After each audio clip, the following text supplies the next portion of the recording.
August 21st, 2026. Dear Hurt Me.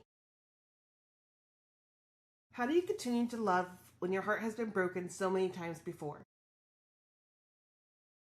When I think of what my heart must look like, I imagine something very damaged, very cracked, very chipped.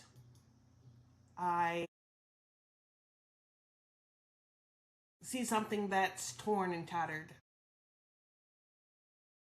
bruised, used, thrown away. I am struggling because something that should make me extremely happy is making me feel very sad. I titled today's podcast Dear Hurt Me when what I'm really feeling is unloved. But I know I can't say that. I can't. I'm going to say, hey, dear unloved me, and I'm going to get messages saying you're loved and you're wanted and you're cared for. And it's not that those messages are untrue. I just don't feel that way at the moment. I feel very alone and scared. And I feel like I'm having to be extra cautious what I say to people because I can see that I'm upsetting others, although I have no intention of upsetting them. My words seem to be landing harder than I want them to. Since finding out that I got the job, I have asked 3 different people if they want to come with me. And each of them, for their own very logical, very precise reason, said no. I don't hold any ill will against that. I don't think that that was the wrong choice on their part. I understand why they did that. It makes a lot of sense. And even though logically I understand it, it reminds me how alone that I am. And I guess I say that because I make choices typically based off of what's best for somebody else. I rearrange life a lot of the times based on somebody else. I'm not bitter about it. It's who I am. It's who I've always been. I don't know how to not be that person. I enjoy it for the most part. But today I was talking to a friend about it, and I made a comment about how I had asked 3 people to go with me, and I don't think the comment came out the way that I meant it. It seemed to have landed hard because the response that I got was, well, only one of those people should have said yes. And while I understood what they meant, what it felt like was that I didn't deserve anybody else to choose me. And that hurt. I don't really want people to uproot their life for me. I don't think that I'm worth that. In the slightest, I never have. But in the back of my mind, I hope for it. It's just that little sliver of hope that says maybe one day somebody would want to choose me. And I think that's what hurts. And so I took a minute before I responded because I knew that my feelings were hurt and I didn't want it to come off like I was trying to be attacking. And I stated that everyone deserves someone to say yes and follow through, whether it's romantic or not. And I think what was misconstrued from that message was that I was saying that that person should have said yes to me. And that's not what I meant. I was saying in my own way, I just wanted someone to choose me. And that's not happening. And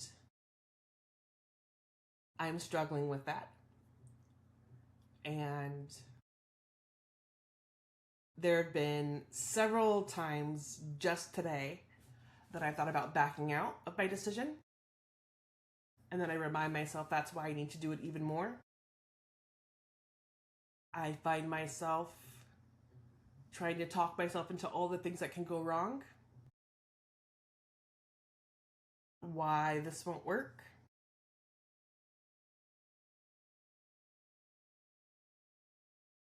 The hurt me knows how to scare me back into submission where I should be. Hurt me doesn't let me live. She keeps me afraid enough to stay where I am. No movement. Today hurt me. It's very loud. It's almost like she's standing there and she's just screaming in my ear. I want to turn it off. I'd like to turn it down.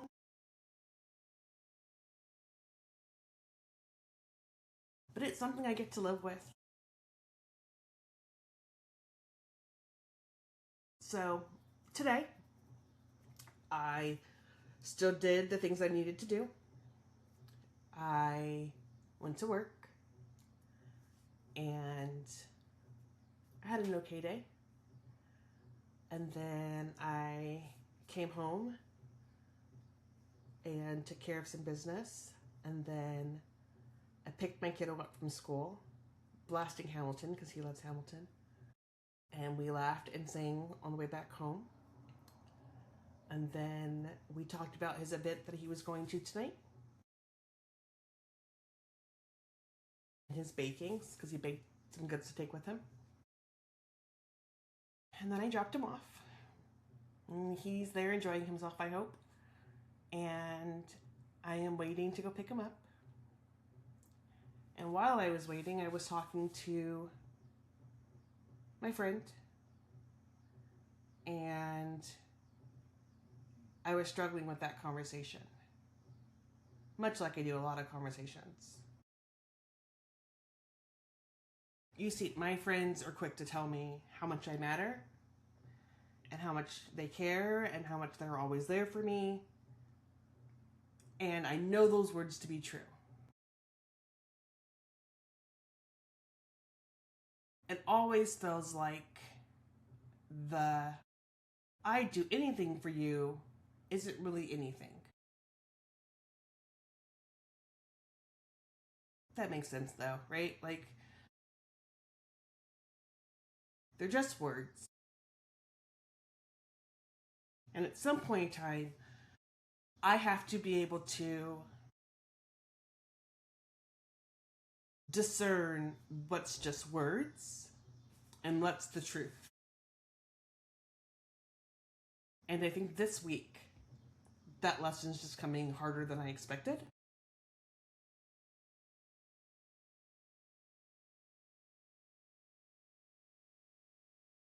I like to think that I'm important to people. I'd like to think that I am meaningful and I've done something in their life to make them appreciate me being around. What I feel like now is that I'm just gonna disappear in the abyss and nobody's gonna notice. I will just have been someone they knew at some point, if they even remember.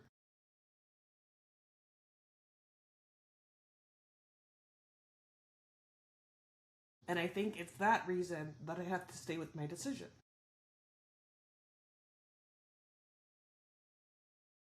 I need this, and I know I need this. And I know that it's going to be really hard to walk away. Because this is what I know. I've lived this life for 13 years now. And although I'm not going away forever, it's a temporary assignment, it feels really heavy.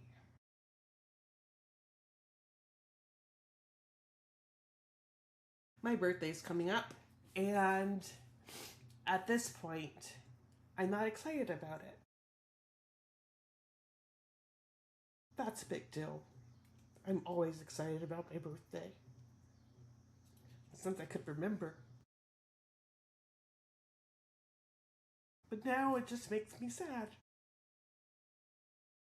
Who am I so suspended with? Will anybody remember? Do people only know about my birthday because they constantly talk about it?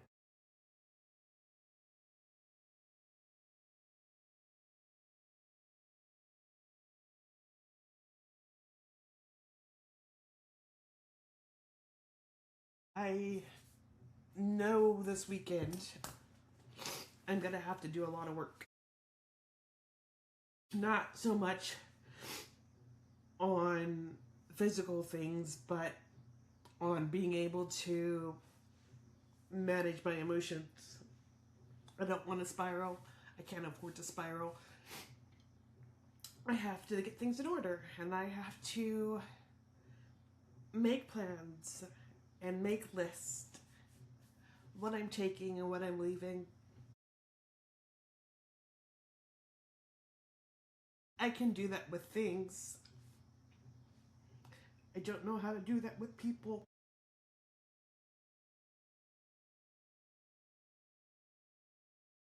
I keep wondering how I can keep putting myself out there when it always ends so horribly. To me, that sounds like the mental illness.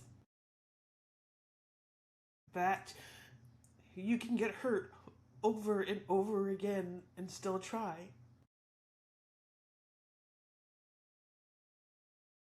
If anything ever makes me question that something's wrong with me, it's that.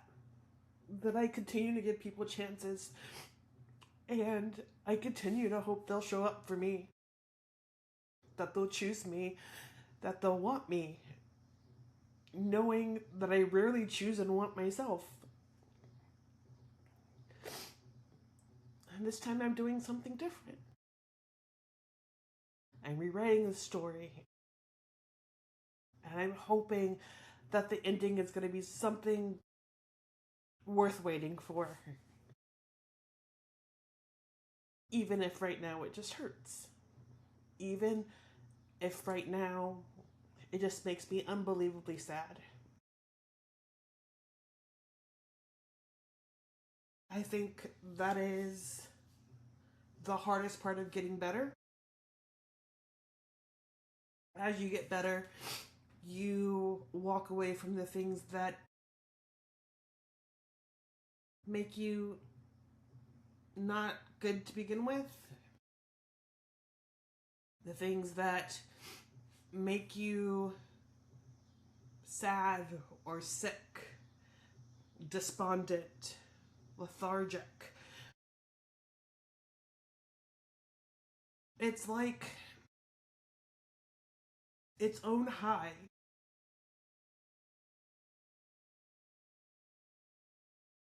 There are those of us who have never touched drugs. And yet I feel like we are experts in withdrawal. We are so used to the hurt and the pain and the chaos that it's harder for us to let that go than it is for us to get ourselves together and be strong and walk away.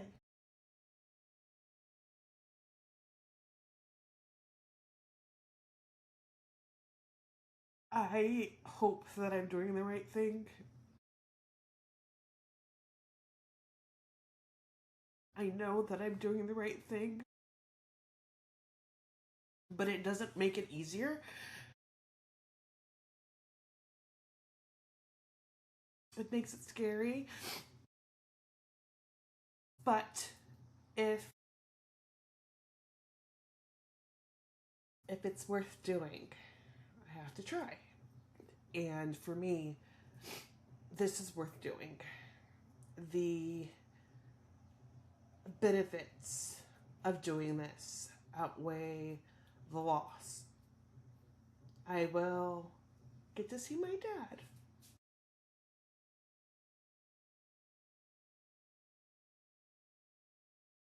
Who I haven't seen in years. And while at my age, that doesn't seem like a big deal. When I am the most stressed out, when I am the most upset, all I want is my daddy. And I know that this move, this decision gets me time with him, and it means so much to me. And I get to see sisters and brothers who I haven't seen in years, and friends. And I'm trying to remember all the positive reasons that I'm doing this. All the good. Instead of listening to the thoughts that are drowning me in my head. Because that's what happens, right? We talk about mental health as if it's this taboo thing versus what it is. It's just a natural thing. Like, we can't help it, we can't escape it, we can't make it go away. Many times that those of us are struggling, we wish that we weren't. We wish that we could stop it. We wish that we can just make it go away. And if it were easy to do that, we would. Nobody wants to feel like this.